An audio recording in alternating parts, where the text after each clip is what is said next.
भगवान बृहस्पति की पूजा का विधान है। गुरुवार के दिन व्रत रखने और कथा सुनने से घर परिवार में सुख समृद्धि बनी रहती है। तो आज आपको सुनाते हैं गुरुवार यानी बृहस्पतिवार व्रत की कथा और आरती। कथा प्रारंभ करने से पहले कमेंट बॉक्स में बृहस्पति देवता की जय जरूर लिखिएगा। पौराणिक कथा के अनुसार भारतवर्ष में एक प्रतापी और दानी राजा राज्य करता था। वह नित्य गरीबों और ब्राह्मणों की सहायता करता था। यह बात उसकी रानी को अच्छी नहीं लगती थी। वह ना ही गरीबों को दान देती, ना ही भगवान का पूजन करती थी और राजा को भी दान देने से मना किया करती थी। एक दिन राजा शिकार खेलने वन को गए हुए थे तो रानी महल में अकेली थी। उसी समय बृहस्पति देव साधु वेश में राजा के महल में भिक्षा के लिए गए और भिक्षा मांगी। रानी ने भिक्षा देने से इनकार कर दिया और कहने लगी, हे साधु महाराज, मैं तो इस दान पुण्य से तंग आ गई हूँ। मेरा पति सारा धन लुटाता रहता है। मेरी इच्छा है कि हमारा सारा धन नष्ट हो जाए, फिर न रहेगा बांस और न बजेगी बांसुरी। साधु ने कहा, देवी तुम तो बड़ी विचित्र हो।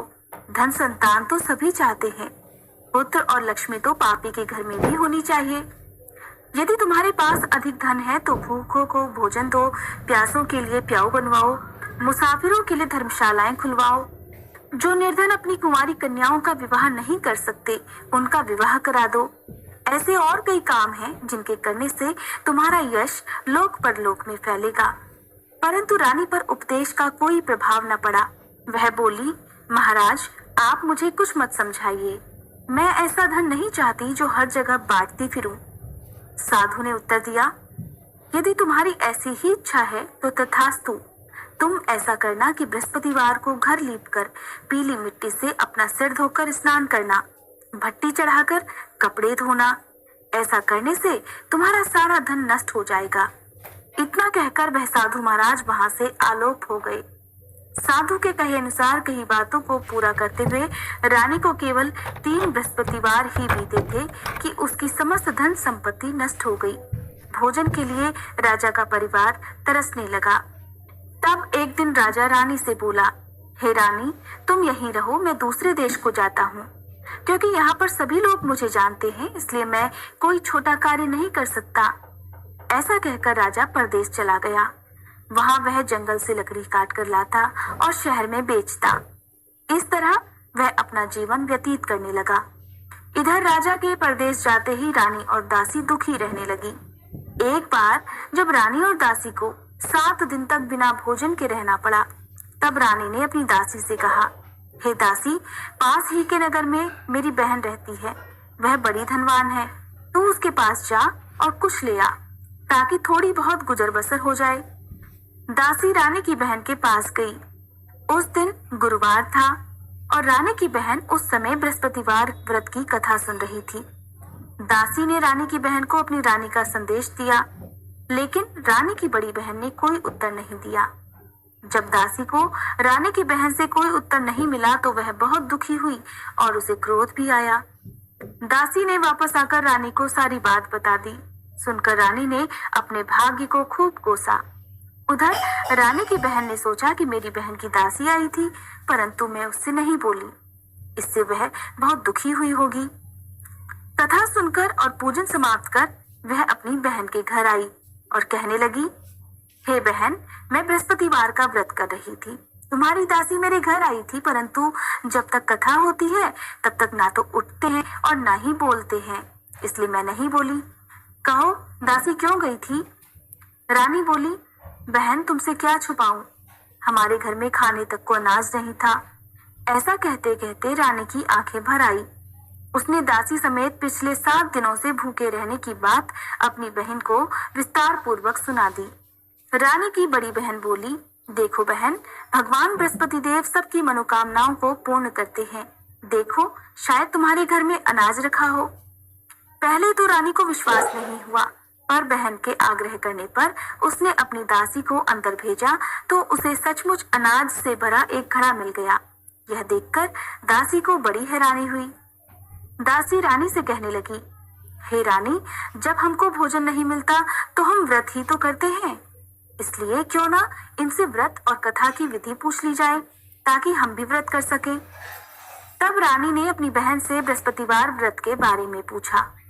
उसकी बहन ने बताया, बृहस्पतिवार के व्रत में चने की दाल और मुनक्का से विष्णु भगवान का केले की जड़ में पूजन करें और दीपक जलाएं, व्रत कथा सुने और पीला भोजन ही करें।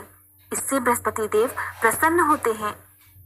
व्रत और पूजन विधि बताकर रानी की बहन अपने घर को लौट गई। 7 दिन बाद जब गुरुवार आया तो रानी और दासी ने व्रत रखा।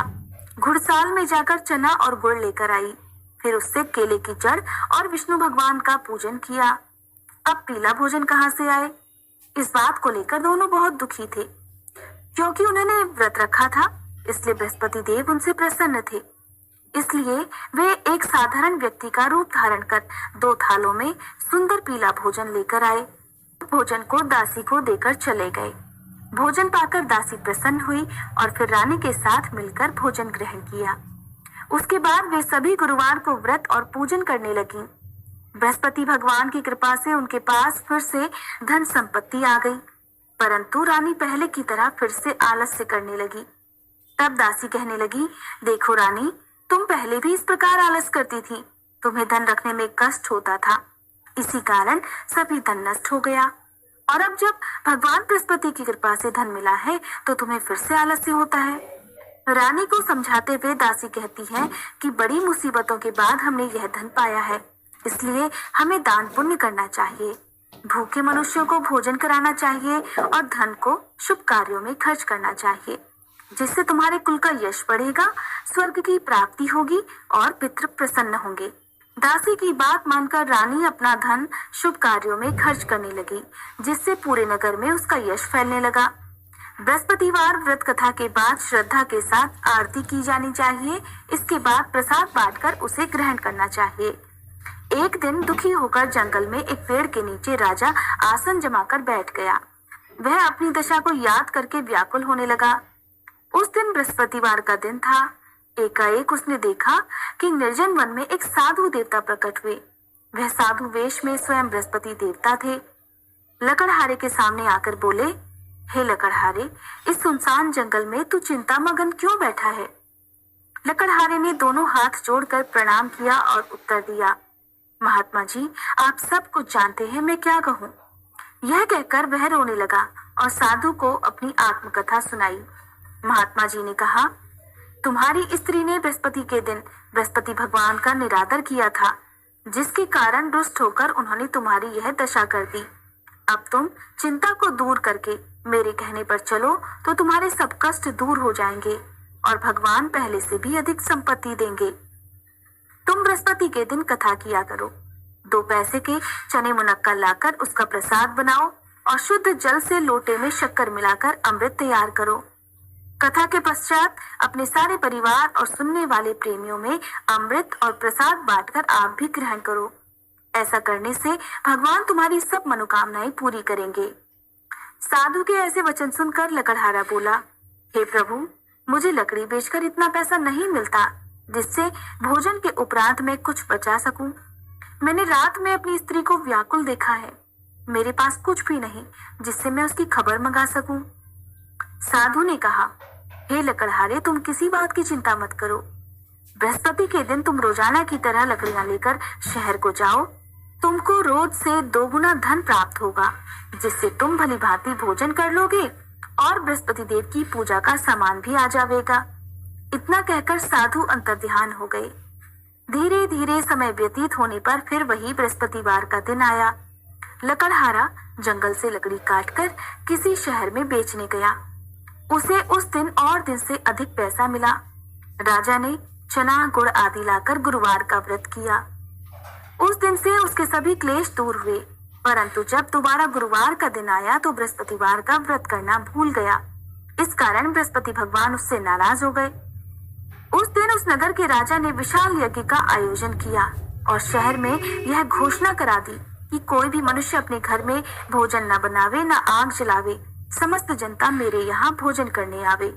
इस आज्ञा को जो न मानेगा उसे फांसी की सजा दी जाएगी। इस तरह की घोषणा संपूर्ण नगर में करवा दी गई। राजा की आज्ञा अनुसार शहर के सभी लोग भोजन करने गए, लेकिन लकड़हारा कुछ देर से पहुंचा, इसलिए राजा उसको अपने साथ घर लिवा ले गए और ले जाकर भोजन करा रहे थे, तभी रानी की दृष्टि उस खूंटी पर पड़ी जिस पर उसका हार लटका हुआ था। वह वहां पर दिखाई नहीं दिया। रानी ने निश्चय किया कि मेरा हार इस मनुष्य ने चुरा लिया है। उसी समय सिपाहियों को बुलाकर उसको कारागार में डलवा दिया। जब लकड़हारा कारागार में पड़ गया तो बहुत दुखी होकर विचार करने लगा कि न जाने कौन से पूर्व जन्म के कर्म से मुझे यह दुख प्राप्त हुआ है, और उसी साधु को याद करने लगा जो कि जंगल में मिला था। उसी समय तत्काल बृहस्पति देव साधु के रूप में प्रकट हुए और उसकी दशा को देखकर कहने लगे, अरे मूर्ख, तूने बृहस्पति देव की कथा नहीं करी, इस कारण तुझे यह दुख प्राप्त हुआ है। अब चिंता मत कर, बृहस्पतिवार के दिन कारागार के दरवाजे पर 4 पैसे पड़े मिलेंगे, उनसे तू बृहस्पतिवार की पूजा करना और तेरे सभी कष्ट दूर हो जाएंगे। बृहस्पतिवार के दिन उसे 4 पैसे पड़े मिले। लकड़हारे ने कथा कही। उसी रात को बृहस्पति देव ने उस नगर के राजा को स्वप्न में कहा, हे राजा, तुमने जिस आदमी को कारागार में बंद करा दिया है वह निर्दोष है, वह राजा है, उसे छोड़ देना। रानी का हार उसी खूंटी पर लटका है, अगर तू ऐसा नहीं करेगा तो मैं तेरे राज्य को नष्ट कर दूंगा। इस तरह रात के स्वप्न को देखकर राजा प्रातःकाल उठा और खूंटी पर हार देकर लकड़हारे को बुलाकर क्षमा मांगी और लकड़हारे को योग्य सुंदर वस्त्र आभूषण देकर विदा कर दिया। बृहस्पति देव की आज्ञा अनुसार लकड़हारा अपने नगर को चल दिया। राजा जब अपने नगर के निकट पहुंचा तो उसे बड़ा आश्चर्य हुआ। नगर में पहले से अधिक बाग, तालाब, कुएं और बहुत सी धर्मशाला, मंदिर आदि बन गई हैं। राजा ने पूछा, यह किसका बाग और धर्मशाला है? तब नगर के सब लोग कहने लगे, यह सब तो रानी और बांदी के हैं। तब राजा को बड़ा आश्चर्य हुआ और गुस्सा भी आया। जब रानी ने यह खबर सुनी कि राजा आ रहे हैं, तब उसने बांदी से कहा, हे दासी, देख, राजा हमको कितनी बुरी हालत में छोड़ गए थे। ऐसी हालत देखकर कहीं वह लौट ना जाए, इसलिए तू दरवाजे पर खड़ी हो जा। आज्ञा अनुसार दासी दरवाजे पर खड़ी हो गई। राजा आए तो उन्हें अपने साथ लिवा लाई। तब राजा ने क्रोध करके अपनी रानी से पूछा, यह धन तुम्हें कैसे प्राप्त हुआ है?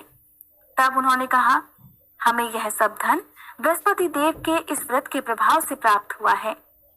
तब राजा ने निश्चय किया कि 7 रोज बाद तो सभी बृहस्पति देव का पूजन करते हैं, परंतु मैं प्रतिदिन दिन में 3 बार कहानी कहा करूंगा और रोज व्रत किया करूंगा। अब हर समय राजा के दुपट्टे में चने की दाल बंधी रहती और दिन में 3 बार कहानी कहता।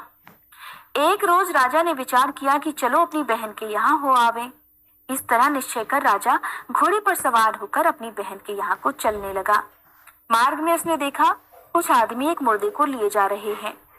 उन्हें रोककर राजा कहने लगा, अरे भाइयों, मेरी बृहस्पति देव की कथा सुन लो। वे बोले, लो, हमारा तो आदमी मर गया है, इसको अपनी कथा की पड़ी है। परंतु कुछ आदमी बोले, अच्छा कहो, हम तुम्हारी कथा भी सुनेंगे। तब राजा ने दाल निकाली और जब कथा आधी हुई थी कि मुर्दा हिलने लग गया। जब कथा समाप्त हो गई तो राम राम करके मनुष्य उठ खड़ा हुआ। आगे मार्ग में उसे एक किसान खेत में हल चलाता मिला। राजा ने उसे देखा और उससे बोला, अरे भैया, तुम मेरी बृहस्पतिवार की कथा सुन लो। किसान बोला, जब तक मैं तेरी कथा सुनूंगा तब तक 4 हरैया जोत लूंगा। जा, अपनी कथा किसी और को सुनाना। इस तरह राजा आगे चलने लगा। राजा के हटते ही बैल पछाड़ खाकर गिर गए। किसान के पेट में बड़ी जोर का दर्द होने लगा। उसी समय उसकी माँ रोटी लेकर आई। उसने जब यह देखा तो अपने पुत्र से सब हाल पूछा और बेटे ने सभी हाल कह दिया।